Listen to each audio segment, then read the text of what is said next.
Assalamualaikum warahmatullahi wabarakatuh. Perkenalkan, nama saya Faustani dengan NIM C1B020062 dari Prodi Manajemen. Bila saya akan mempresentasikan materi manajemen keuangan dengan judul biaya modal dengan dosen pengampu Dr. Haji Tona Aurora Lubis, SEMM. Baiklah, di sini saya akan menjelaskan mengenai 4 pembahasan.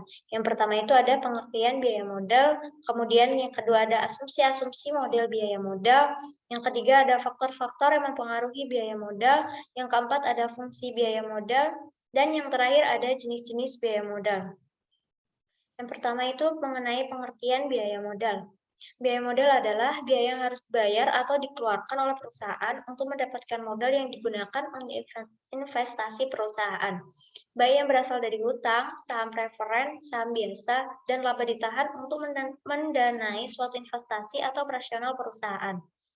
Biaya modal merupakan tingkat rintangan yang harus diatasi perusahaan sebelum dapat menghasilkan nilai dan digunakan secara luas dalam proses penganggaran modal untuk menentukan apakah perusahaan harus melanjutkan proyek.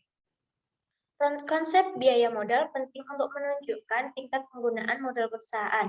Hal ini karena dapat dipakai untuk menentukan besarnya biaya real dari penggunaan modal masing-masing sumber dana, yang kemudian dapat menentukan biaya modal rata-rata keseluruhan dana yang digunakan perusahaan. Yang kedua itu ada asumsi-asumsi model biaya modal. Menurut Warsono 2002, sebagai suatu konsep keuangan, maka terdapat asumsi-asumsi dalam model biaya modal. Di antaranya itu, yang pertama itu ada resiko bisnis bersifat konstan. Resiko bisnis merupakan potensi tingkat perubahan return atau suatu investasi. Tingkat risiko bisnis dalam suatu perusahaan ditentukan dengan kebijakan manajemen investasi. Yang kedua itu ada resiko keuangan bersifat konstan.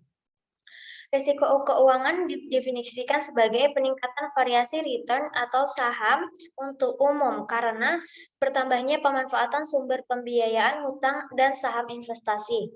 Dan yang terakhir itu ada kebijakan dividen bersifat konstan. Asumsi ini diperlukan dalam menaksir biaya modal yang berkenaan dengan kebijakan dividen perusahaan.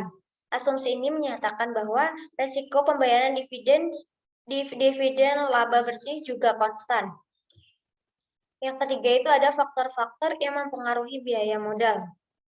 Yang pertama itu ada faktor yang tidak dapat dikendalikan perusahaan, meliputi tingkat suku bunga dan tarif pajak.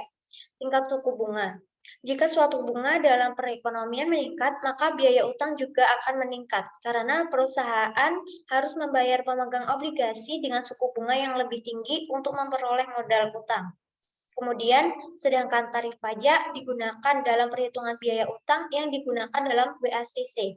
Dan terdapat cara-cara lain yang kurang nyata, di mana kebijakan pajak mempengaruhi biaya modal. Selanjutnya itu terdapat faktor yang dapat dikendalikan oleh perusahaan yang meliputi kebijakan struktur modal, kebijakan dividen, serta kebijakan investasi. Kebijakan struktur modal di mana perhitungan WACC didasarkan pada tarif bunga setiap komponen modal dengan komposisi struktur modalnya. Sehingga jika struktur modalnya berubah, maka biaya modalnya akan berubah. Sedangkan kebijakan dividen, yaitu penurunan rasio pembayaran dividen mungkin dapat menyebabkan biaya modal sendiri meningkat, sehingga WACC mengalami kenaikan.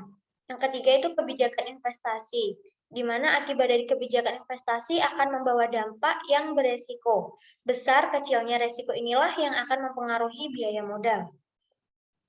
Yang keempat itu ada fungsi biaya modal. Cost of capital penting karena beberapa alasan. Biaya modal adalah alat ekonomi dan akuntansi penting yang dapat memaksimalkan potensi investasi untuk bisnis. Berikut adalah beberapa alasan rinci mengapa biaya modal penting di antaranya. Yang pertama itu membantu investor menilai pilihan mereka. Yang kedua, membantu keputusan penganggaran modal karena bisnis harus memutuskan apakah suatu proyek bermanfaat sebelum memulai. Dan yang ketiga itu sangat penting bagi bisnis untuk merancang struktur modal yang ideal dari perusahaan mereka. Serta fungsi yang terakhir itu dapat digunakan untuk mengevaluasi kinerja proyek tertentu dibandingkan dengan biaya modal cost.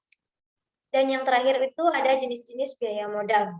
Jenis-jenis biaya modal meliputi yang pertama itu ada biaya individu. Biaya individu itu meliputi 3 biaya, yaitu biaya utang jangka pendek, biaya saham preferen, serta biaya saham biasa atau biaya sendiri, atau biasa disebut ekuitas. Yang pertama itu ada biaya hutang jangka pendek. Hutang jangka pendek ini seperti hutang yang jangka waktunya kurang dari 1 tahun. Contohnya seperti hutang perniagaan, hutang wesel, dan kredit jangka pendek dari bank. Yang kedua itu ada biaya saham preferen. CPS diperhitungkan sebesar tingkat keuntungan yang disyaratkan oleh investor pemegang saham. Tingkat keuntungan yang diharapkan oleh investor menjadi biaya yang harus ditanggung dan modal saham ini mempunyai sifat campuran antara hutang dan saham biasa. Yang ketiga itu ada biaya saham biasa atau biaya sendiri atau ekuitas. Ekuitas adalah biaya yang dikeluarkan perusahaan untuk memperoleh dana dengan menjual saham biasa dan menggunakan laba ditahan untuk investasi perusahaan. Yang selanjutnya itu ada biaya keseluruhan. Biaya yang diperhitungkan seluruh biaya atas modal yang digunakan oleh perusahaan mempunyai konsep secara keseluruhan atau overall cost of capital. Manfaatnya dalam penilaian jangka panjang. Jika perusahaan menggunakan beberapa sumber modal, maka biaya modal yang dihitung adalah biaya modal rata-rata tertimbang dari seluruh modal yang digunakan, atau bisa disebut dengan WACC atau Weighted Average of Capital.